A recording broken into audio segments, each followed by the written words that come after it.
आयुर्वेद महायोगी गोरखनाथ विश्वविद्यालय गोरखपुर के आरोग्य धाम परिसर में आप सभी अतिथियों का विश्वविद्यालय परिवार की तरफ से हार्दिक स्वागत और अभिनंदन।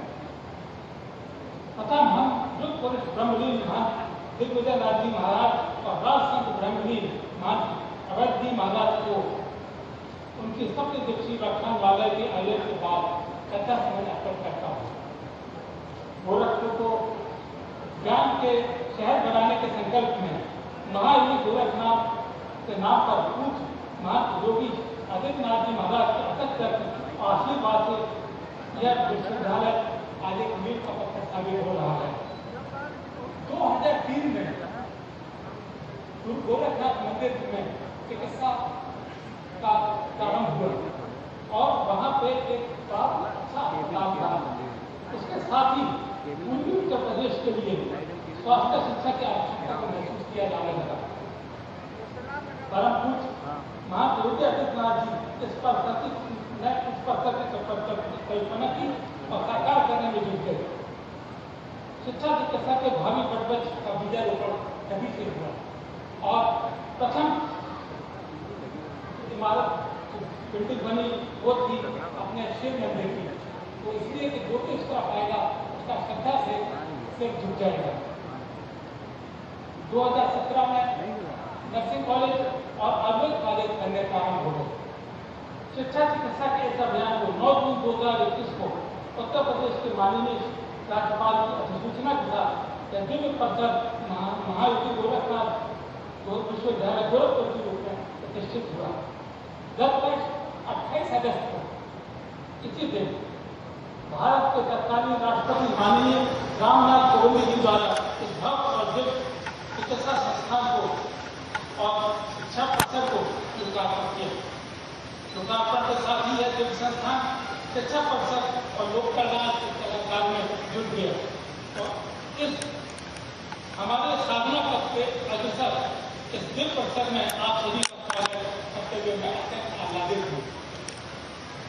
महायोगी गोरखनाथ गोरखपुर जल सरकार की इस परिसर में गत वर्ष हमारी यात्रा का एक महत्वपूर्ण पड़ाव था आयुर्वेद कॉलेज के लिए का प्रारंभ करना। इसमें प्रथम है 100 छात्रों का है जो लीड द्वारा आए हैं। BSc nursing, ANM, DNM, BSc post basic nursing, MSc nursing के पाठ्यक्रमों के साथ नर्सिंग कॉलेज आज पूरी उत्तर प्रदेश के अधिक प्रतिष्ठित संस्थानों में से एक बन चुका है। ऐसे नर्सिंग और आयुर्वेद के सेवा के प्रसार में आप सबका स्वागत है। पैरामेडिकल कार्यक्रम के लिए गत वर्ष diploma in dialysis, diploma in optometry, diploma in emergency care, diploma in anaesthesia, skill care, diploma in plastic and orthopaedic surgery और डिप्लोमा इन लैब टेक्नीशियन के 6 पाठ्यक्रमों से हम लोगों ने पैरामेडिकल को प्रशिक्षित करने के लिए यह विश्वविद्यालय आगे बढ़ रहा है। वर्तमान सत्र में एग्रीकल्चर, बायोटेक्नोलॉजी, बायोकेमिस्ट्री, माइक्रोबायोलॉजी में बीएससी और एमएससी के पाठ्यक्रम शामिल किए जा रहे हैं। आप सभी का मैं इन युवा प्रशिक्षार्थियों की भूमि पर और स्वागत करता हूँ। आपको ये जानकर अत्यंत हर्ष होगा कि महायोगी गोरखनाथ विश्वविद्यालय के अंतर्गत महायोगी गोरखनाथ चिकित्सालय और महंत दिग्विजय नाथ आयुर्वेद चिकित्सालय प्रारंभ हुए हैं। यह 350 बिस्तरों का भव्य इमारत है और इसमें आईसीयू की सबसे खास बात है कि इसमें आईसीयू के करीब 40 बेड हैं जो गोरखपुर में और कहीं नहीं है और यहाँ पे गंभीर से गंभीर रोगों की चिकित्सा करी जा रही है। दूसरा, इस जनमानस को जोड़ने के लिए और उनकी समस्या को समझते हुए यहाँ पे जो चार्जेस हैं वो बहुत ही कम है। जैसे आयुर्वेद की पर्ची, ओपीडी की पर्ची जो 1 महीने वैलिड रहती है उसका केवल 5 रुपये है और एलोपैथ की केवल 10 रुपये। ये महाराज जी के डायरेक्शन पे हुआ। MOU यद्यपि हम एक ही वर्ष के हुए हैं लेकिन हमारा विश्वविद्यालय अपनी परंपरा के अनुसार ज्ञान और अन्वेषण के लिए दूसरी संस्थाओं के साथ आदान प्रदान कर रहा है। AIIMS Gorakhpur, BRD medical college Gorakhpur, Deendayal Upadhyay विश्वविद्यालय गोरखपुर, मदन मोहन मालवीय टेक्निकल यूनिवर्सिटी गोरखपुर और आयुष विद्यालय गोरखपुर MOU में शामिल हैं। अपने छात्रों की नेतृत्व क्षमता बढ़ाने के लिए और एंटरप्रेन्योर बनाने के लिए हम लोगों ने एंटरप्रेन्योरशिप डेवलपमेंट इंस्टीट्यूट अहमदाबाद से MOU किया है। छात्रों को दवाओं की बनाने की विधि सिखाने के लिए वैद्यनाथ फार्मेसी से MOU इसी वर्ष हो चुका है। इस सब का फायदा हुआ कि बच्चों को बाहर अगर एक्चुअली में क्या हो रहा है इसकी जानकारी मिल रही है। हमारे छात्रों की निरंतर ज्ञान वृद्धि करने के लिए इस वर्ष 8 मेडिकल सेमिनार इसी विश्वविद्यालय परिसर में आयोजन किया गया, जिसमें विशेष वक्ता पूरे भारतवर्ष से है। सेमिनार का विषय भी छात्रों की सुविधा के अनुसार और उनकी जरूरत के हिसाब से किया गया।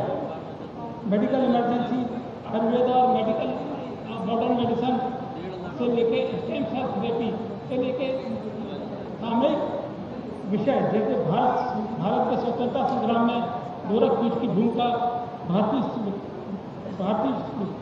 सेना में नारी की भूमिका, सड़क सुरक्षा अभियान आदि शामिल है। छात्रों के सर्वांगीण विकास के लिए इस तरह के सेमिनार का आयोजन अति महत्वपूर्ण है।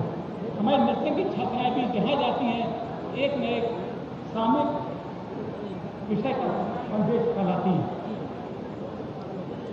जनमानस को स्वास्थ्य सेवा उनके घर तक पहुंचाने की पहल पर इस वर्ष 10 स्वास्थ्य मेले का आयोजन किया गया, जिसमें करीब 8000 मरीजों का इलाज मुफ्त में किया गया। 6 कैंप इसी परिसर में हुए और 4 कैंप हम लोगों ने दूर दराज गाँवों में किए। 3 आई कैंप हुए, इसमें 103 मरीजों का इलाज किया गया और उसमें 32 आंखों का ऑपरेशन इसी अस्पताल के अंदर किया गया। नवजात शिशुओं से लेकर वयस्कों तक उनकी इम्यूनिटी बढ़ाने के लिए स्वर्ण पोषण का अभियान चलाया जा रहा है, जो हर महीने किया जाता है।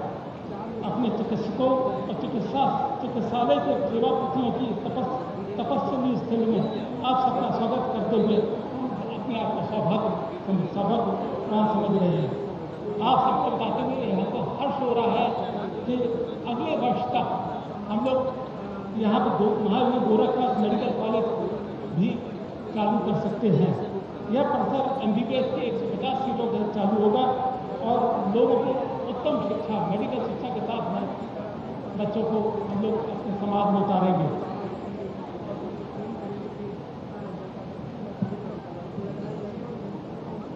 इस परिसर में पढ़कर निकलने वाले छात्राओं की योग्यता इतनी होती है कि वो एक दिन भी खाली नहीं बैठ पाते हैं।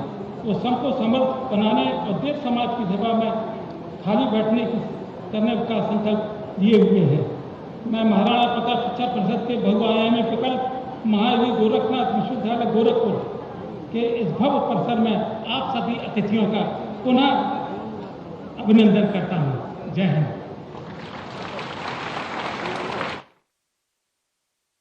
सर्वाधिक लोकप्रिय मंत्री उस मंत्रिमंडल में भी कोई था तो भाई साहब कल्याण जी। एडमिनिस्ट्रेशन के मामले में, प्रशासनिक क्षमता के मामले में उनकी साख उसी समय उत्तर प्रदेश में बन गई और उसके बाद संगठन में भी प्रदेश अध्यक्ष के रूप में उन्होंने अपनी भूमिका का निर्वाह किया। और मैं इस मामले में सौभाग्यशाली हूं कि संगठन में जब वो भारतीय जनता पार्टी के प्रदेश अध्यक्ष थे तो उनके साथ भारतीय जनता युवा मोर्चे के प्रदेश अध्यक्ष के रूप में मुझे जिम्मेदारी निभाने का अवसर मिला। जब कभी भी वह दौरे पर कहीं जाते थे तो बराबर वे कहते थे कि राजनाथ सिंह कहीं कार्यक्रम तो नहीं लगा है। मैंने कहा नहीं लगा है। कहा साथ चलो। प्राय हमारी यात्रा उनके साथ होती रहती थी जब वो प्रदेश अध्यक्ष थे। मैं वह दिन भूल नहीं सकता। एक बार हमारे लिए यहां पर रहने के लिए कोई आवास नहीं था तो भाई साहब ने कहा कि राजनाथ सिंह कहीं जाने की जरूरत नहीं है, यार ऐसा करो कि आप मेरे ही आवास पर आओ और वही आपको कमरा हम उपलब्ध करा देंगे। और मैं और जगत नारायण जी दुबे, मैं और जगत नारायण जी दुबे दोनों लोग उनके साथ रहते थे। और मुझे वह दिन भी याद है जब नकल विरोधी कानून के लिए प्रस्ताव बनाकर कैबिनेट के समक्ष में गया, तो थोड़ी सी डिफरेंस ऑफ ओपिनियन थी। पहली बार वह पारित नहीं हो पाया कैबिनेट में, दूसरी बार भी पारित नहीं हो पाया, तो मैं अकेले उनसे मैं मिला। मैंने कहा भाई साहब, इस प्रस्ताव को लेकर इतनी मत भिन्नता है, डिफरेंस ऑफ ओपिनियन है, लेकिन यह प्रस्ताव पारित होना चाहिए।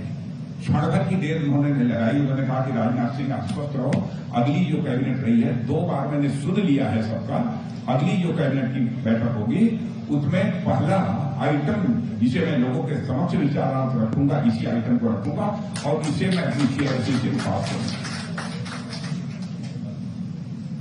और नकल विरोधी कानून कैसा कानून था, कितना प्रभावी कानून था, यानी इस देश के भविष्य को सुधारने के लिए उससे बेहतर शिक्षा के क्षेत्र के लिए और कोई दूसरा कानून नहीं हो सकता। उस समय जो उत्तर प्रदेश के हालात थे, यह उन्हीं का ही आशीर्वाद था, जिसके कारण यह नकल विरोधी कानून पारित हो पाया।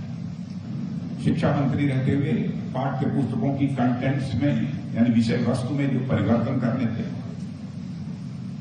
उस दृष्टि से भी समय समय पर मैं उनसे चर्चा करता रहा और उनका पूरा आशीर्वाद मुझे प्राप्त था। मेरे शिक्षा मंत्री रहते हुए बहुत सारे कार्य मैं कर पाया। वह प्रदेश के मुख्यमंत्री थे, लेकिन मुझे याद है कि जब कभी भी हमारी राष्ट्रीय कार्यकारिणी की अथवा राष्ट्रीय परिषद की बैठक होती थी, तो इस देश के भारतीय जनता पार्टी के इकलौते मुख्यमंत्री थे जिन्हें उस कार्यकारिणी अथवा राष्ट्रीय परिषद की बैठक में एक विशेष महत्व मिला करता था। एक बार उनका भाषण हुआ था, पहली बार एक नारा उन्होंने दिया था, गांव गरीब किसान, झुग्गी झोपड़ी का इंसान, बेरोजगार नौजवान और महिलाओं का सम्मान। और जो नारा उन्होंने दिया था उसको भारतीय जनता पार्टी ने सहज रूप से स्वीकार कर लिया। अखिल भारतीय स्तर पर भी पार्टी के अंदर एक उनकी साख थी, एक विश्वसनीयता थी, एक ऐसा व्यक्तित्व था। और चूंकि प्रारंभ से ही मैंने उनको देखा है, उनके सहयोगी के रूप में मैंने काम किया है, सतह से लेकर शिखर तक की जो उनकी यात्रा रही है, वह हर कार्यकर्ता के लिए निश्चित रूप से बहुत ही प्रेरक है। कानून और व्यवस्था के मोर्चे पर जिस तरीके से उन्होंने कामयाबी हासिल की थी, उसकी केवल उत्तर प्रदेश में ही नहीं बल्कि हिंदुस्तान के दूसरे राज्यों में भी चर्चा होती है। ऐसा उनका विलक्षण व्यक्तित्व था और उत्तर प्रदेश की जनता इस सच्चाई को स्वीकार करेगी। या तो आदरणीय कल्याण सिंह जी के शासनकाल में उत्तर प्रदेश की कानून और व्यवस्था चुस्त दुरुस्त थी, या तो आज योगी आदित्यनाथ जी के नेतृत्व में जो सरकार काम कर रही है, उत्तर प्रदेश की कानून और व्यवस्था पूरी तरह से चुस्त है। आप यह कहेंगे कि क्यों आप ऐसा मानते हैं कि बहुत यहां की कानून और व्यवस्था चुस्त दुरुस्त है? आपको इसका अंदाज नहीं होगा। उस समय भी जब आदरणीय कल्याण सिंह जी थे, तो सारे देश भर में जिस तरीके से उन्होंने शासन की जिम्मेदारी संभाली थी और कानून व्यवस्था के हालात को बेहतर बनाया था, उसकी चर्चा हिंदुस्तान के दूसरे राज्यों में भी होती थी। और आज भी योगी आदित्यनाथ जी ने जिस तरीके से कानून और व्यवस्था के हालात को यहां सुधारा है, उत्तर प्रदेश ही नहीं बल्कि हिंदुस्तान के दूसरे राज्यों में इसकी चर्चा होगी। राम जन्मभूमि के निर्माण में उनकी क्या भूमिका रही है, मैं समझता हूं कि उत्तर प्रदेश ही नहीं बल्कि हिंदुस्तान का जो भी जागरूक नागरिक है, उसे बताने की आवश्यकता नहीं है। मुझे याद है वह 5 नंबर कालीदास मार्ग में रहते थे और बगल में ही 4 नंबर कालीदास मार्ग उन्होंने मुझे दिलवाया।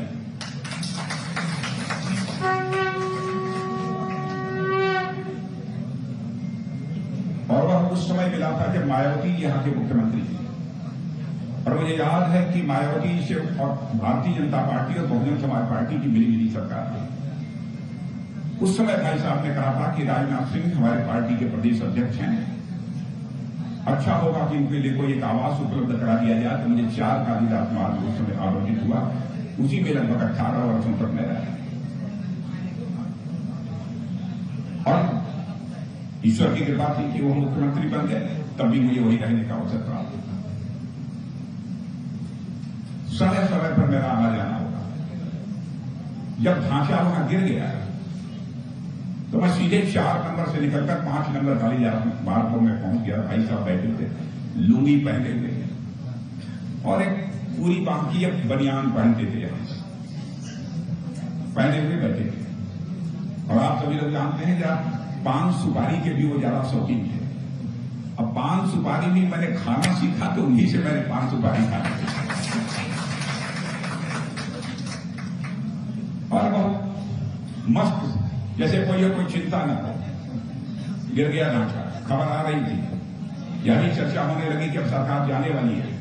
उन्होंने कहा राजनाथ सिंह, अयोध्या की धरती पर भव्य राम मंदिर निर्माण के लिए मुझे एक क्या ऐसी 100 सरकारों को ठोकर मारना पड़े तो मैं ठोकर मारने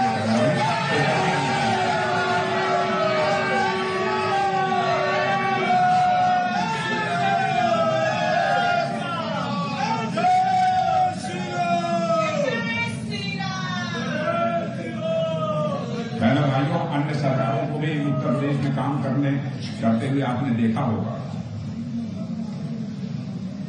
बहुत सारे ऐसी सरकारें आई हैं, मैं किसी राजनीतिक पार्टी का नाम नहीं लेना चाहता,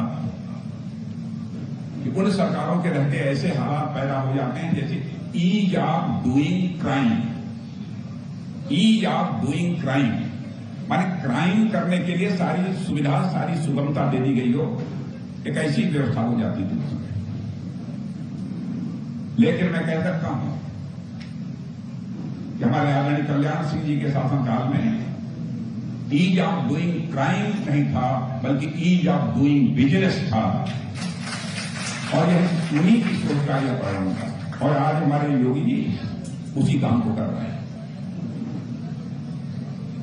उनके व्यक्तित्व के बारे में जितनी भी चर्चा की जाए, मैंने भाषण की कला तो अद्भुत थी उनकी। कभी कभी अपने भाषणों के दौरान ऐसे ऐसे चुटकुले पर सुनाते थे कि एकदम बिल्कुल आनंद आता। पार्टी के प्रदेश अध्यक्ष रहते हुए गुमसुम नहीं कभी बैठते थे। हम लोगों से भी एक दोस्त, हमारे उनकी उम्र का 18-19 वर्ष का अंतर, लेकिन वो एक मित्रवत व्यवहार करते थे। ऐसा उनका विलक्षण व्यक्तित्व। उत्तर प्रदेश का किसान हो, गरीब हो, यह मानकर चलता था कि हमारे सुख दुख की चिंता करने वाला कोई है तो वो हमारे उत्तर प्रदेश के मुख्यमंत्री आदरणीय कल्याण सिंह हैं। एक ऐसा विश्वास, एक ऐसा भरोसा उनके प्रति था। और उनके साथ पार्टी में जब वो प्रदेश अध्यक्ष थे तो युवा मोर्चे के प्रदेश अध्यक्ष के रूप में जब मैं काम कर रहा था तो कभी वो आते थे रात को लौट कर, तो कहते थे कि राजनाथ सिंह एकदम बिल्कुल तबियत थक गई है, आज कोई हो जाए। और आप लोगों को जानकर आश्चर्य हुआ कि हम 4 लोग बैठकर, जिसमें कि भाई साहब हुआ करते थे, मैं हुआ करता था, जगत नारायण दुबे हुआ करते थे, कभी कभी हमारे हरिनाथ सिंह यादव एक संगठन मंत्री हुआ करते थे। हम सब लोग साथ बैठकर 1-1 घंटा ताश खेलते थे रात को।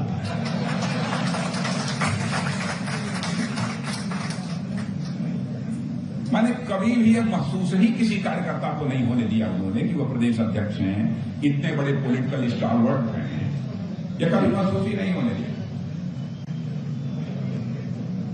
लेकिन बहुत सारे लोग पैसे का ताश खेलते हैं, हम लोग पैसे वाला ताश नहीं खेलते। और खेलते खेलते कई बार जो है बहुत ही गंभीर विषयों पर ही चर्चा हो जाया करती थी। कोई पत्ता उन्होंने मारा तो कोई बात ऐसी पॉलिटिकल बोल दी, तो हम लोग भी यह कोशिश करते थे कि भाई साहब ने यह बोला है तो हम भी कोई ऐसा पत्ता मारेंगे जिस पर कोई दूसरी महत्वपूर्ण बात बोल दिया करते थे। आपको आश्चर्य होगा, वो कहते थे, अरे राजनाथ तुमने तो बाजी मार लिया। इस तरीके से हंसी खुशी का सौहार्दपूर्ण यह माहौल था। और बहनों भाइयों, मैं कह सकता हूं उनके प्रदेश अध्यक्ष रहते हुए ही भारतीय जनता पार्टी को उत्तर प्रदेश में हाइट मिली है, ऊंचाई मिली है, उनके अध्यक्ष रहते। और तब से पार्टी निरंतर आगे बढ़ रही है, आज बताने की आवश्यकता नहीं है। और राम जन्मभूमि के प्रश्न को लेकर उनका जो योगदान रहा है उसकी चर्चा आज भी आप साउथ में चली जाइए, दक्षिण भारत में, वहां पर भी लोग करते हैं। अब उनकी स्मृतियों को लेकर चाहे जितनी भी चर्चा की जाए वो बहुत कम है, लेकिन बहुत ही यह श्रेष्ठ कार्य किया है यहां के नगर निगम ने। इसलिए श्रीमती संयुक्ता भाटिया जी और उनकी पूरी टीम को मैं सचमुच धन्यवाद देना चाहता हूं, आभार व्यक्त करना चाहता हूं। उनकी एक भव्य प्रतिमा यहां पर बनी है और मैं चाहूंगा कि जब भी उनका जन्मदिवस हो अथवा जब उनका देहावसान हुआ है, बराबर विधिवत इस पर माल्यार्पण की व्यवस्था भी सदैव आगे तक होती रहेगी, ऐसा मेरा पूरा विश्वास है। इन्हीं शब्दों के साथ मैं भाई साहब की स्मृति को नमन करते हुए अपना निवेदन यही समाप्त करता हूं।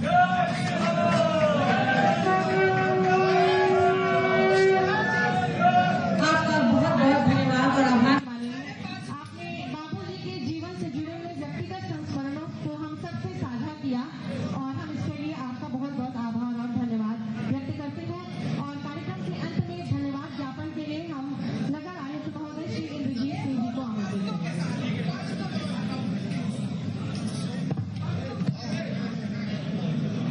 माननीय पूर्व मुख्यमंत्री स्वर्गीय कल्याण सिंह जी की प्रतिमा स्थापना के अवसर पर आज इस कार्यक्रम के मुख्य अतिथि के रूप में हम सभी के प्रेरणा स्रोत माननीय रक्षा मंत्री जी श्री राजनाथ सिंह जी, माननीय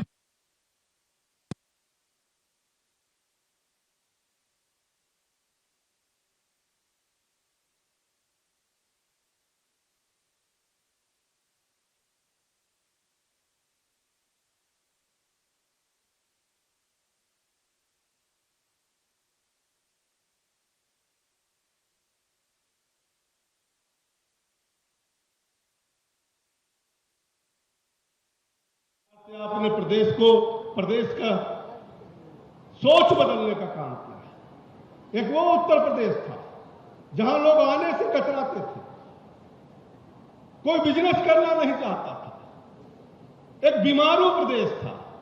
लेकिन जिस प्रकार से आपने काम किया है, लॉ एंड ऑर्डर मेंटेन किया है और सही दिशा में काम किया है, क्योंकि 2014 में मोदी जी ने दिल्ली से तो योजना लागू कर दिया था, लेकिन उत्तर प्रदेश में दूसरी पार्टी की सरकार होने के नाते हमारे गरीब जनता को उस योजनाओं का लाभ नहीं मिलता था। और 3 साल तक चाहे वो मकान हो, चाहे शौचालय हो, चाहे बिजली का कनेक्शन हो, चाहे गैस का सिलेंडर हो, वो बहुत मामूली अंतर में लोगों को मिला था। लेकिन 2017 के बाद परम पूज्य योगी आदित्यनाथ जी जब उत्तर प्रदेश के मुख्यमंत्री के रूप में उन्होंने ग्रहण किया थी, तो आज कहीं ना कहीं अगर आप देखेंगे तो भारत सरकार की जितनी भी योजना हो, चाहे मकान हो, शौचालय हो, बिजली हो, गैस हो, राशन हो, आयुष्मान भारत का कार्ड हो, किसान सम्मान निधि हो, आज कहीं ना कहीं इन सभी क्षेत्रों में भारतवर्ष में नंबर 1 पे उत्तर प्रदेश को पहुंचाने का काम क्या है कि परम पूज्य योगी आदित्य महाराज जी ने किया है। जिस प्रदेश को बीमारू प्रदेश कहा जाता था, आज कोविड काल में जहां दुनिया की अर्थव्यवस्था बैठ गई थी, हमारे देश की भी अर्थव्यवस्था बैठी थी, लेकिन मोदी जी के नेतृत्व में, हमारे वित्त मंत्री निर्मला सीतारमण जी के नेतृत्व में कोविड के बाद जो हमने प्रयास किया कि 1 साल के बाद भारत की स्थिति पूरी अर्थव्यवस्था प्री कोविड के स्थान पर पहुंच गई और आज दुनिया के सबसे तेज गति से बढ़ने वाली बड़ी अर्थव्यवस्थाओं में से भारत नंबर 1 पर पहुंच गया है।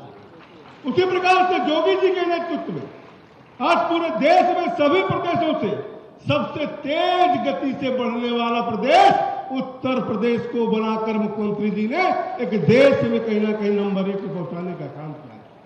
मेरा निवेदन है मित्रों कि जिस प्रकार से सरकार हमारी काम कर रही है, आप सबका सहयोग चाहिए और गोरक्षपीठ सदैव शिक्षा के प्रति, स्वास्थ्य के प्रति जागरूक रहा है। जहां एक तरफ शिक्षा का सवाल है, यही गोरखपुर था जब इनके फ्लाइटिस पे हमारे हजारों हजार की संख्या में बच्चे मरते थे। महाराज जी जब सांसद थे तो कोई सत्र खाली नहीं जाता था जब महाराज जी इनके फ्लाइटिस का विषय लोकसभा में नहीं उठाते थे। और जब उन्हें कार खोलने का अवसर मिला तो आज मैं दावे के साथ कर सकता हूं कि कोविड जहां तक दावे के साथ कर सकता हूं कि इन्फ्लुएंजा से बहुत कम रेशियो में ही अब मृत्यु होती है, सबका टीकाकरण हो रहा है। वहीं तो उत्तर प्रदेश में पूरे देश में कर लिए कि एम्स के नाम पर हमें दिल्ली जाना पड़ता था, लेकिन योगी जी के नेतृत्व में आज उत्तर प्रदेश में 2 एम्स का निर्माण भी चल रहा है और गोरखपुर का एम्स तो ओपीडी चालू होकर कार्य भी करने लगा है। आज कहीं ना कहीं हमारे जिले के लोगों को लिए अगर कोई बड़ी बीमारी हो जाती थी गोरखपुर लखनऊ भागना पड़ता था, लेकिन परम पूज्य योगी आदित्यनाथ जी महाराज जी की जो सोच है, प्रधानमंत्री जी की जो सोच है कि हर जिले में एक मेडिकल कॉलेज होना चाहिए, मैं धन्यवाद ज्ञापित करना चाहता हूं योगी जी का कि महाराजगंज में भी उन्होंने एक पीपीपी मॉडल पर मेडिकल कॉलेज देने का काम किया है। हम महाराजगंज की जनता की तरफ से महाराज जी का अभिनंदन और आभार व्यक्त करना चाहते हैं। मैं महाराज जी से निवेदन करना चाहता हूं कि आप इसी प्रकार से काम करते रहिए, हम सब आपके साथ आपके निर्देशों का पालन करते रहेंगे, चाहे वो शिक्षा का क्षेत्र हो, चाहे स्वास्थ्य का क्षेत्र हो, चाहे गरीबों का उत्थान का क्षेत्र हो। जिस प्रकार से आप काम कर रहे हैं आप करते रहिए, हम सब आपके पीछे खड़े हैं। जय हिंद, जय भारत।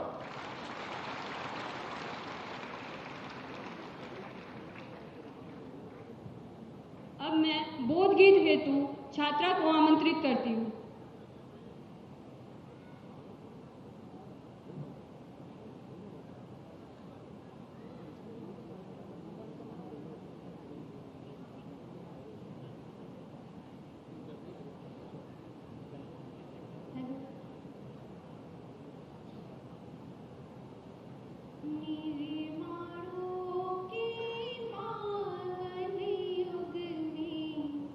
हम चरित्र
कार्यक्रम को अग्रसर करते हुए अब मैं उत्तर प्रदेश के यशस्वी, ओजस्वी एवं तेजस्वी पूर्वांचल के विकास व जनता से जुड़े माननीय मुख्यमंत्री कुलाधिपति गोरक्षपीठाधीश्वर जो इस प्रकार की आदित्यनाथ जी महाराज जी से विनम्रता पूर्वक निवेदन करती हूँ से एक योजना राष्ट्रीय स्वास्थ्य मिशन के अंतर्गत चलती है, जिसे आप सब लोग जानते होंगे, जननी सुरक्षा योजना।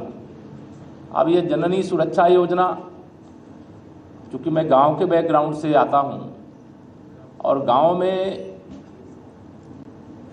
जब किसी सामान्य गरीब परिवार की महिलाएं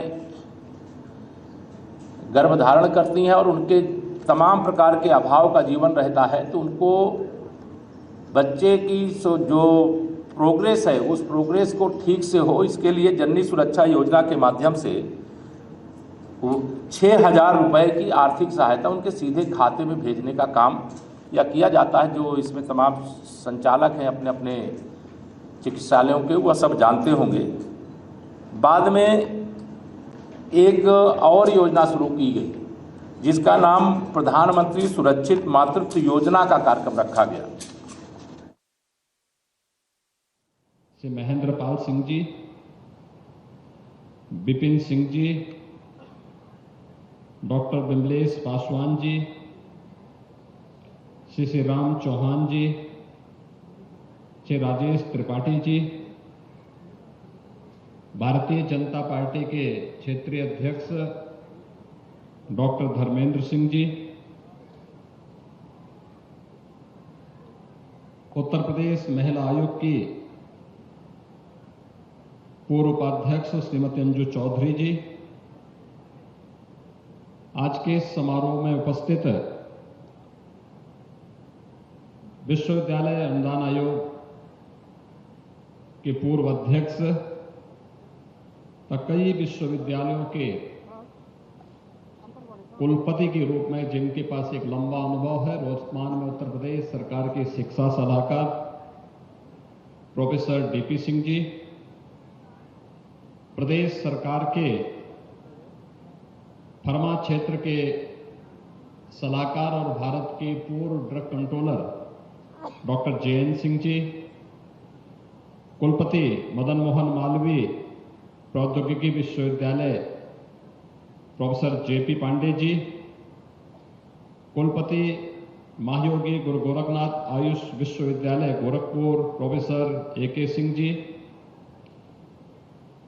आज के इस समारोह में महायोगी गोरखनाथ विश्वविद्यालय के कुलपति major general doctor Atul Vajpayee ji, Kashi Hindu विश्वविद्यालय रसायन शास्त्र विभाग से प्रोफेसर रामचंद्र रेड्डी जी, महायोगी गोरखनाथ विश्वविद्यालय कार्य समिति से जुड़े हुए हमारे पदाधिकारी प्रोफेसर शोभा गौड़ जी, डॉक्टर श्याम सिन्हा जी, श्री प्रमथनाथ मिश्र जी, श्री रामजन्म सिंह जी, महायोगी गोरखनाथ विश्वविद्यालय के सभी प्राध्यापकगण, अभिभावकगण, अन्य सभी सम्मानित अतिथिगण और विश्वविद्यालय से जुड़े हुए सभी विभिन्न शिक्षण प्रशिक्षण से जुड़े हुए पाठ्यक्रम से सभी उपस्थित छात्र छात्राएं और उपस्थित भाइयों बहनों, प्रथम स्थापना दिवस के अवसर पर मैं पूरे महाविद्यालय परिवार को हृदय से बधाई देता हूं। एक वर्ष की अपनी इस यात्रा के दौरान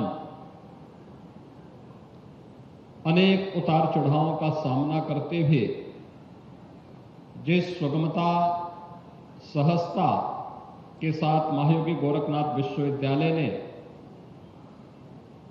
अपने संस्थापकों की भावनाओं के अनुरूप विश्वविद्यालय के निर्माण को एक नई गति दी है, वह अत्यंत सराहनीय है और मैं इसके लिए पूरे महाविद्यालय परिवार का हृदय से अभिनंदन करता हूं।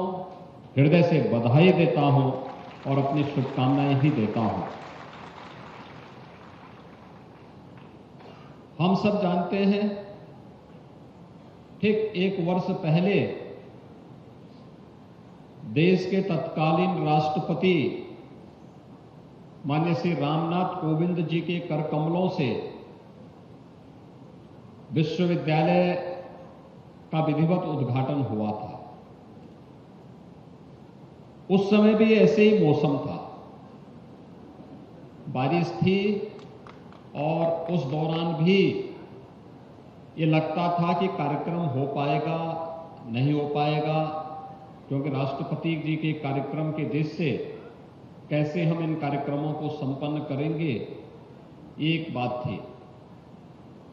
लेकिन प्रशासन के हौसलों ने और विश्वविद्यालय प्रशासन ने मिलकर के उस समय माननीय राष्ट्रपति जी के कार्यक्रम को बहुत कुशलतापूर्वक किया था। और ठीक 1 वर्ष के बाद मैं वही सोच रहा था कि पिछले 1 महीने से लोग बारिश के लिए तरस रहे थे। विश्वविद्यालय 1 महीने पहले अपने स्थापना दिवस को मनाता, तो इतनी अच्छी बारिश 1 महीने यहां पर हो गई होती।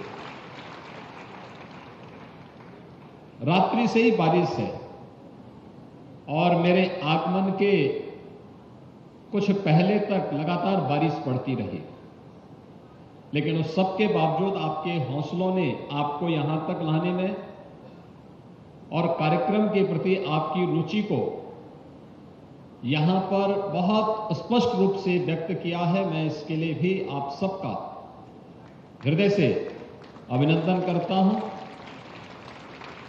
भाइयों बहनों, हम जब जीवन में किसी लक्ष्य को प्राप्त करने की ओर अग्रसर होते हैं तो हमेशा हमारे सामने कुछ चिंताएं होती हैं। चिंता इस बात की होती है कि पता नहीं क्या होगा, और हमारे जीवन की कठिनाई ही यहीं से शुरू होती है।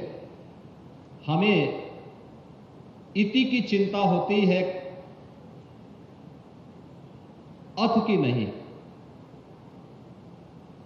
यानी हम लोग परिणाम की चिंता कार्य की शुरुआत होने के पहले ही करने लगते हैं, और यही हमारी सबसे बड़ी कठिनाई होती है। भगवान श्री कृष्ण ने गीता के उपदेश में अर्जुन को एक ही बात कही थी कि कर्मण्येवाधिकारस्ते मा फलेषु कदाचन। हे अर्जुन, कर्म करो, फल की चिंता मत करो। अगर हमने कुछ भी इससे प्रेरणा प्राप्त की होती तो हमारे कर्म के साथ ही हमारा फल भी जुड़ जाता, और हम इति की चिंता नहीं करते बल्कि अथ की चिंता करते। यानी कार्य की शुरुआत कैसे करनी है, अगर हम इसमें थोड़ी सी बुद्धि विवेक लगा लें तो अपने आप ही उसके परिणाम लक्षित होंगे। जो हम चाहते हैं उस प्रकार के परिणाम हम सबके सामने अपने आप ही आते हुए दिखाई देंगे। और इसलिए हम सबको अगर जीवन में सफलता के पथ पर अग्रसर होना है तो हमारा प्रयास कार्य की अच्छी शुरुआत की होनी चाहिए। अच्छी शुरुआत होगी, पूरी ईमानदारी और तन्मयता के साथ हम अगर उस कार्य के साथ जुड़ जाएंगे, दुनिया की कोई ताकत आपको सफलता की ऊंचाइयों तक पहुंचने से नहीं रोक सकती है। कोई आपके मार्ग में बैरियर नहीं बन सकता, कोई बाधा नहीं बन सकती है। अच्छी शुरुआत के लिए अपने आप को तैयार करिए, और विश्वविद्यालय ने एक अच्छी शुरुआत की है। यह अच्छी शुरुआत इस बात की गवाही देती है, विश्वविद्यालय में आज आयुर्वेद की बीएमएस की पढ़ाई भी प्रारंभ हो चुकी है। मुझे पिछले दिनों विश्वविद्यालय के बीएमएस के छात्रों के साथ संवाद करने का अवसर प्राप्त हुआ था।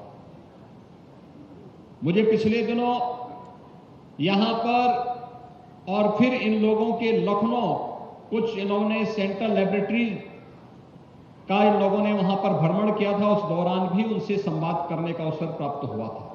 उनके मन में एक हौसला है, एक जज्बा है। अभी मैं यहां पर देख रहा था नर्सिंग में ANM, GNM, post basic BSc nursing, BSc nursing, उनसे जुड़े हुए प्रशिक्षुओं ने जिन्होंने अपने अपनी क्लास में उत्तम स्थान प्राप्त किया है, उन्हें यहां पर विश्वविद्यालय ने सम्मानित किया। पैरामेडिकल के ढेर सारे पाठ्यक्रम यहां पर प्रारंभ हुए हैं, जो पूरी चिकित्सा स्वास्थ्य की नींव है, उसकी बैकबोन है, वह पाठ्यक्रम भी यहां पर प्रारंभ हो चुके हैं। इस नए सत्र में भी मुझे बताया गया कि अन्य अनेक कार्यक्रम यहां पर प्रारंभ हो रहे हैं, जो आज की आवश्यकता के अनुरूप इन छात्र छात्राओं को समाज और राष्ट्र के लिए अपने आप को एक योग्य नागरिक के रूप में साबित करने के उस प्रकार के पाठ्यक्रम उपलब्ध करवाने, और विश्वविद्यालय ने मेहनत करके प्रतिष्ठित संस्थाओं के साथ एमओयू करके इस कार्यक्रम को आगे बढ़ाया है। यह एक वर्ष की उपलब्धि के साथ उसे जोड़ा जा सकता है, और इसलिए एक वर्ष की इस उपलब्धि के लिए संतुष्टि के साथ ही हमें अपनी आगामी शिक्षा क्षेत्र की उन चुनौतियों की तरफ और स्वास्थ्य क्षेत्र की चुनौतियों की ओर अपने आप को तैयार करना होगा, क्योंकि विश्वविद्यालय आरोग्य धाम में स्थित है। यहां पर शिक्षा के साथ साथ स्वास्थ्य पर भी कार्य हो रहा है। और मैं भी देख रहा था, मैं एक दिन एक समाचार पत्र की रिपोर्टिंग देख रहा था।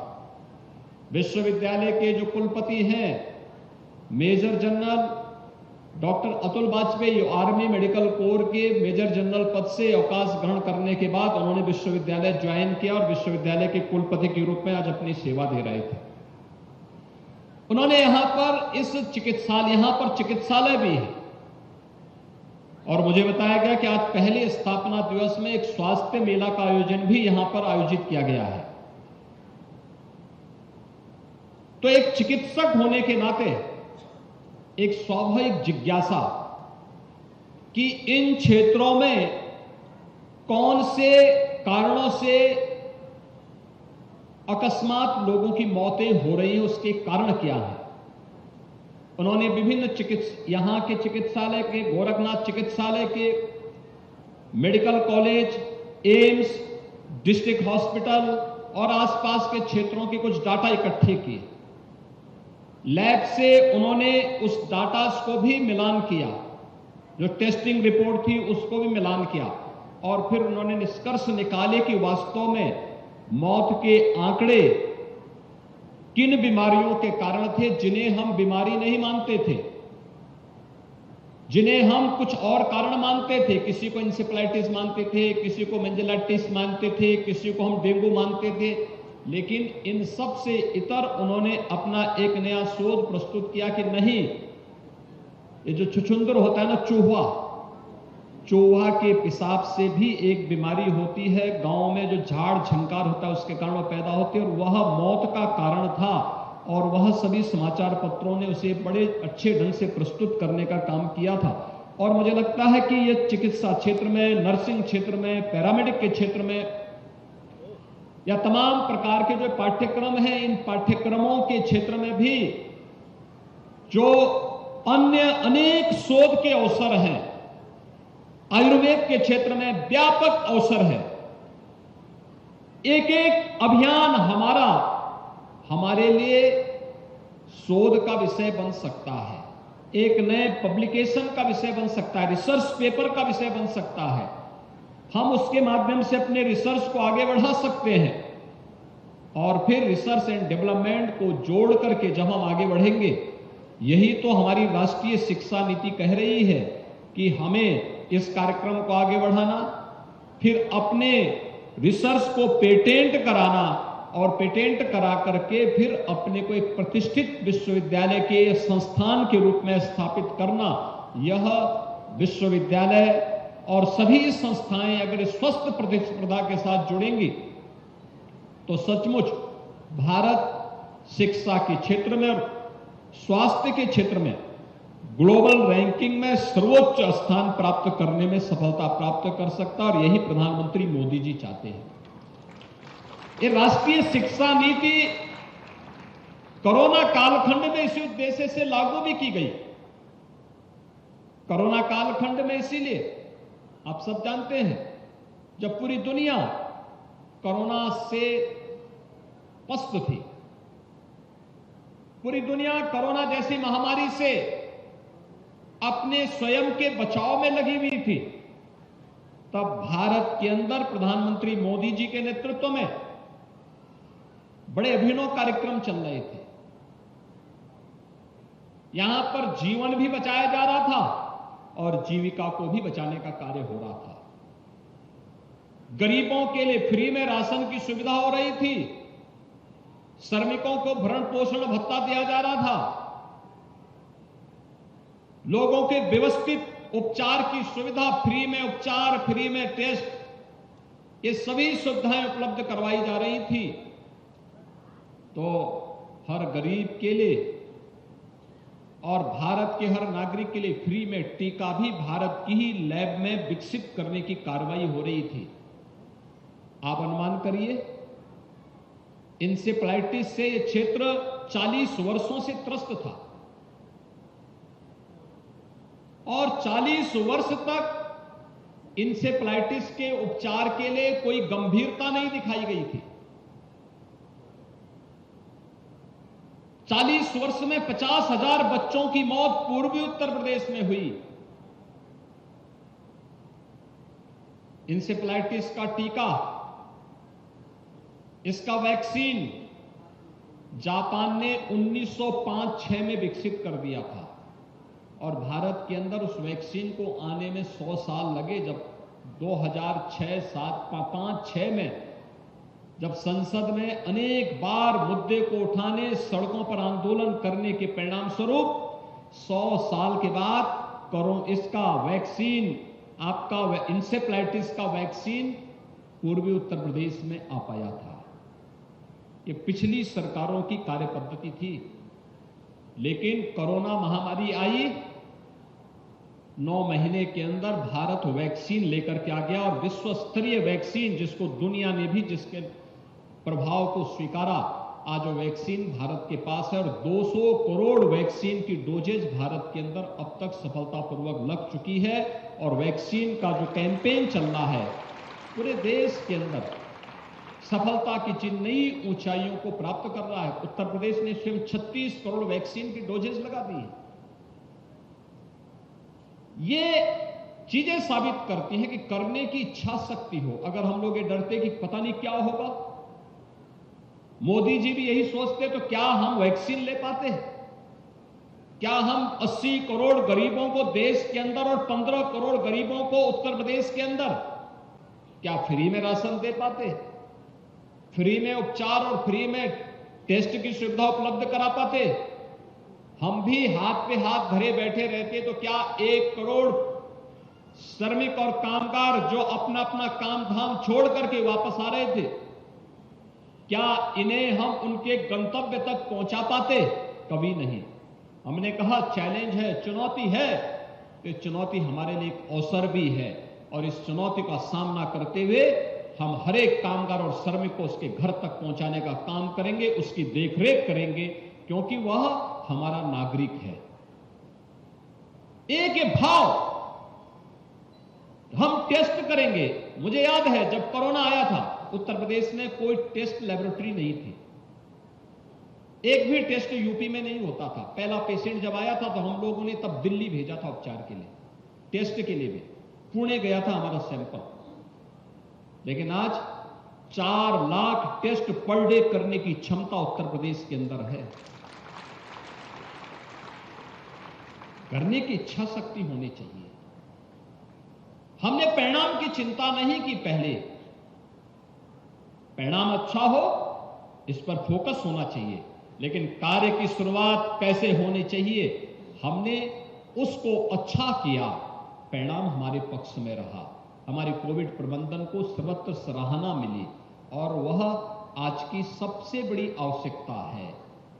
हम अच्छी शुरुआत करेंगे तो परिणाम भी अच्छा ही आएगा, इसमें कोई संदेह नहीं होना चाहिए। और यही आज प्रथम स्थापना दिवस के अवसर पर मुझे यहां पर कहना था। आज महायोगी गुरु गोरखनाथ आयुष विश्वविद्यालय का भी स्थापना दिवस है। वहां के कुलपति जी भी यहां बैठे हुए हैं। उत्तर प्रदेश का पहला आयुष विश्वविद्यालय बन रहा है। आयुष के क्षेत्र में ढेर सारी संभावनाओं को जन्म दिया जा सकता। मैंने आयुष के यहां पर आयुर्वेद के बच्चों से संवाद करते समय मैंने कहा था कि इतनी संभावनाएं इनके पास हैं। मॉडर्न जो हमारी चिकित्सा पद्धति है, हो सकता उसमें न हो। ये लोग चाहे हेल्थ एंड वेलनेस सेंटर के साथ जुड़ सकते हैं, ये चाहे सरकारी सेवा के साथ जुड़ सकते हैं, ये चाहे तो मेडिसिनल प्लांट के माध्यम से हजारों किसानों के जीवन में परिवर्तन करने का माध्यम बन सकते हैं, और ये चाहे तो रिसर्च एंड डेवलपमेंट का एक अभिनव कार्यक्रम को भी आगे बढ़ा सकते हैं। नास्ति मोलो अनौषधय का जो यह भारतीय मनीषा का उद्घोष है कि कोई भी ऐसी वनस्पति नहीं जिसमें औषधीय गुण न हो, उस औषधीय गुण को प्रदान करने की सामर्थ्य भी केवल आयुर्वेद के बच्चों के अंदर ही है। आयुर्वेद के जो हमारे डिग्रीधारी हैं या इस फील्ड में जो लोग पैरामेडिक्स हैं, उन लोगों के पास ही इस प्रकार की संभावनाएं हैं। उस हर वनस्पति के अंदर ये लोग औषधीय गुण को देख करके उसको आरोग्यता के अनुकूल बना सकते हैं, और यह कार्य भी ये लोग अपने शोध से, अपने रिसर्च से आगे बढ़ा सकते हैं। और इस दृष्टि से आज का ये प्रथम स्थापना दिवस अत्यंत महत्वपूर्ण है। मुझे बताया गया कि पिछले एक सप्ताह से महाराणा प्रताप शिक्षा परिषद के संस्थापक और जिन्होंने महाराणा प्रताप शिक्षा परिषद को एक नई ऊंचाई तक पहुंचाया, ऐसे ब्रह्मलीन महंत दिग्विजय नाथ जी महाराज और ब्रह्मलीन महंत अवैधनाथ जी महाराज की स्मृति व्याख्यान माला के भी एक साप्ताहिक कार्यक्रम में अलग अलग प्रकार के व्याख्यान विश्वविद्यालय में और महाराणा प्रताप शिक्षा परिषद से संबद्ध अलग अलग संस्थानों में भी संपन्न हुए हैं। विश्वविद्यालय का इस व्याख्यान मेला का जो व्याख्यान माला है, उसका समापन का कार्यक्रम भी संपन्न हो रहा है। हम सब जानते हैं महंत दिग्विजय नाथ जी महाराज एक युग दृष्टा ऋषि थे। 1932 में उन्होंने गोरखपुर में महाराणा प्रताप शिक्षा परिषद की स्थापना कर दी थी, और सफलतापूर्वक शिक्षा परिषद जब अपना कार्य कर रहा था, तब गोरखपुर से आवाज आती है कि गोरखपुर में विश्वविद्यालय की स्थापना होनी है। तो गोरखपुर में विश्वविद्यालय स्थापना के लिए महाराणा प्रताप शिक्षा परिषद आया, जिसने कहा कि इसके लिए अगर राज्य सरकार के पास पैसा नहीं होगा तो हम अपनी प्रॉपर्टी दे रहे हैं, और 2 महाविद्यालय महाराणा प्रताप शिक्षा परिषद ने दिए थे, जो गोरखपुर विश्वविद्यालय की आधारशिला बनी और गोरखपुर विश्वविद्यालय का शुभारंभ होता है। आज भी विश्वविद्यालय के कई महत्वपूर्ण फैकल्टी वहां संचालित हो रही है। यानी विश्वविद्यालय की स्थापना के लिए 1956-57 में महाराणा प्रताप शिक्षा परिषद आगे आता है। इसके संस्थापक ब्रह्मलीन महंत दिग्विजय नाथ जी महाराज आगे आते हैं। महाराणा प्रताप शिक्षा परिषद अपने संस्थापकों की भावनाओं के अनुरूप कार्य कर सके, ब्रह्मलीन महंत अवैधनाथ जी महाराज ने इस बीड़ा को फिर आगे बढ़ाया, जहां पर आज महाराणा प्रताप महायोगी गोरखनाथ विश्वविद्यालय है।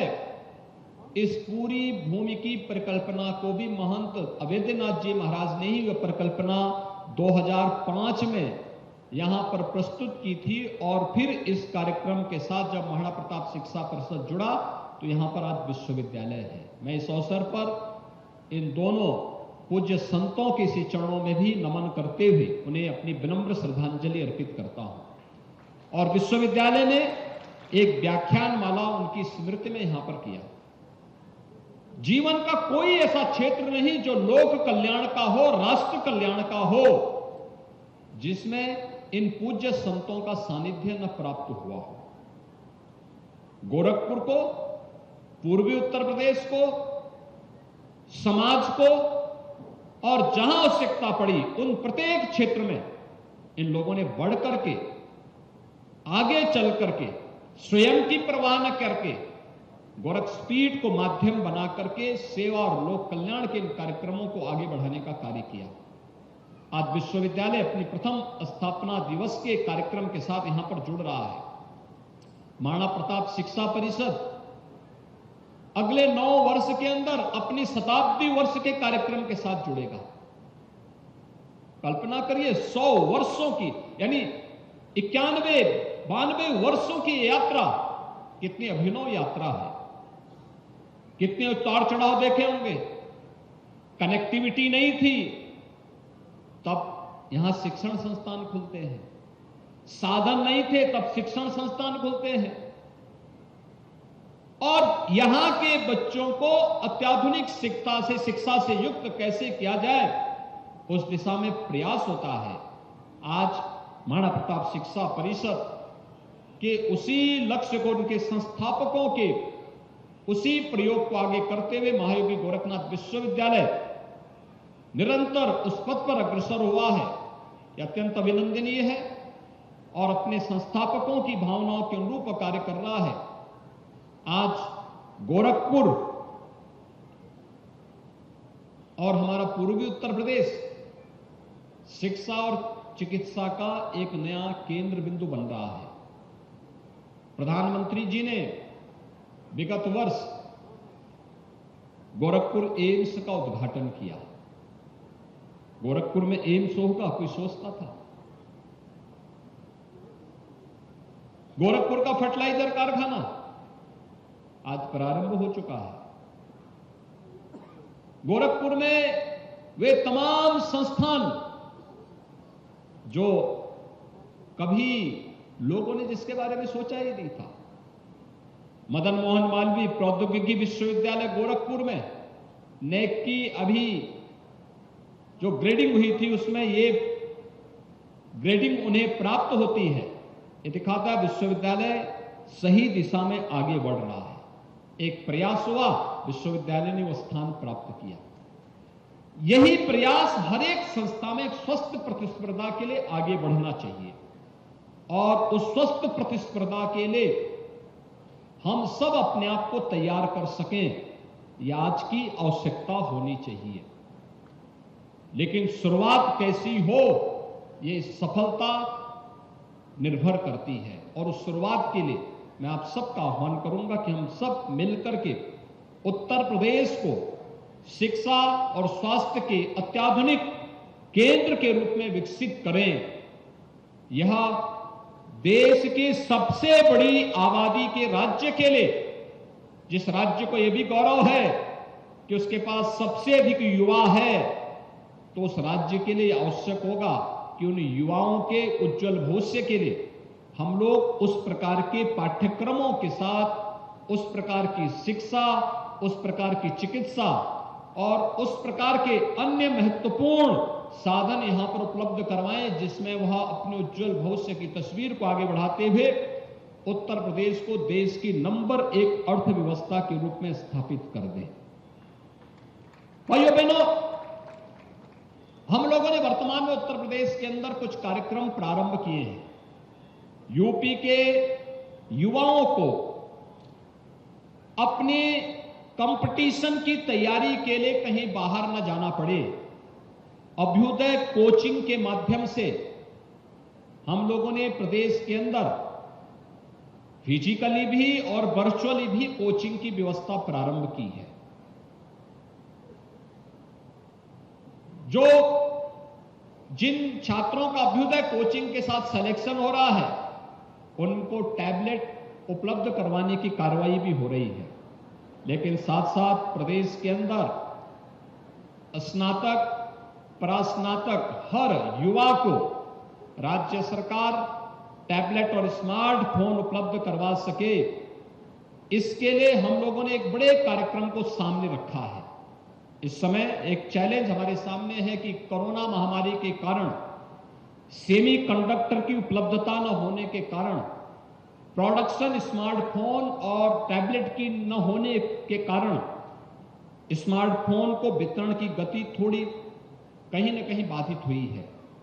लेकिन हम लोग इस बारे में आश्वस्त हैं कि अगले 5 साल के अंदर 2 करोड़ युवाओं तक हम टैबलेट और स्मार्टफोन दे करके उन्हें ऑनलाइन एजुकेशन के उन सभी कार्यक्रमों के साथ जोड़ने का कार्य करेंगे, जिसमें उत्तर प्रदेश का हर युवा अपने आप को तकनीकी रूप से सक्षम भी पाएगा और पूरी दुनिया को अपने स्मार्टफोन और अपने टैबलेट के अंदर कैद करके उन ढेर सारी जानकारियों को जो उसके डे टू डे के कार्यों में आवश्यक है, उन सबको अपने साथ, अपनी जेब में, अपने हाथ में लेकर के चलने में सक्षम हो पाएगा। उस प्रकार के पाठ्यक्रमों को, उस प्रकार के कार्यक्रमों को लेकर के हम चल रहे हैं। एक चैलेंज हम सबके सामने जरूर होगा और उस चैलेंज को हम सबको मिलकर के दूर करना होगा। कोरोना महामारी प्रधानमंत्री मोदी जी के नेतृत्व में पूरा देश जब एकजुट होकर के इसके खिलाफ लड़ाई लड़ा तो उसके परिणाम भी हमारे सामने आए। लेकिन हम सबको विस्मृत नहीं करना होगा। चैलेंज हमारे सामने आते रहेंगे। नशा के सौदागर वर्तमान में युवा पीढ़ी के भविष्य के साथ खिलवाड़ कर रहे हैं। कहीं ड्रग माफिया, कहीं जहरीली शराब की माफिया हावी होकर के और तमाम राज्यों में उन्होंने अव्यवस्था पैदा करने का प्रयास किया है। उत्तर प्रदेश ने कमर कसी है और मैं हर युवा का आह्वान करूंगा, उत्तर प्रदेश के हर नागरिक का आह्वान करूंगा, ड्रग और हर उस अवैध नशा के खिलाफ जो स्वास्थ्य को खराब करता हो, युवाओं के भविष्य के साथ खिलवाड़ करता हो, उसके खिलाफ इस निर्णायक लड़ाई में आप सभी मिलकर के इस अभियान का हिस्सा बने और नशा को सदैव के लिए समाप्त करने के इस अभियान के साथ हम सबको जुटना होगा और उसी अभियान को लेकर के एक बृहद कार्य योजना वर्तमान में राज्य सरकार ने बनाई है। उस अभियान के साथ हम सब भी जुटेंगे। इस विश्वास के साथ मैं आज के इस अवसर पर महायोगी गोरखनाथ विश्वविद्यालय को प्रथम स्थापना दिवस के अवसर पर हृदय से बधाई देता हूं, अपनी शुभकामनाएं देता हूं और विश्वास व्यक्त करता हूं कि विश्वविद्यालय अपने संस्थापकों की भावनाओं के अनुरूप स्वास्थ्य, शिक्षा और अभिनव शोध और डेवलपमेंट के केंद्र के रूप में विकसित होकर के पूर्वी उत्तर प्रदेश और उत्तर प्रदेश के नौ युवकों के भविष्य को उज्जवल बनाने में निर्णायक भूमिका का निर्वहन करेगा। आप सबके प्रति मेरी शुभकामनाएं। धन्यवाद। जय हिंद।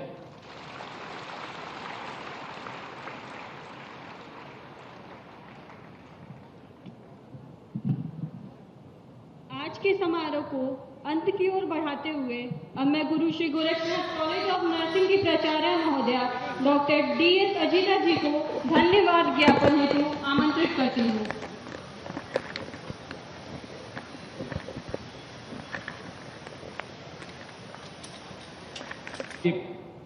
पूर्वी उत्तर प्रदेश और उत्तर प्रदेश के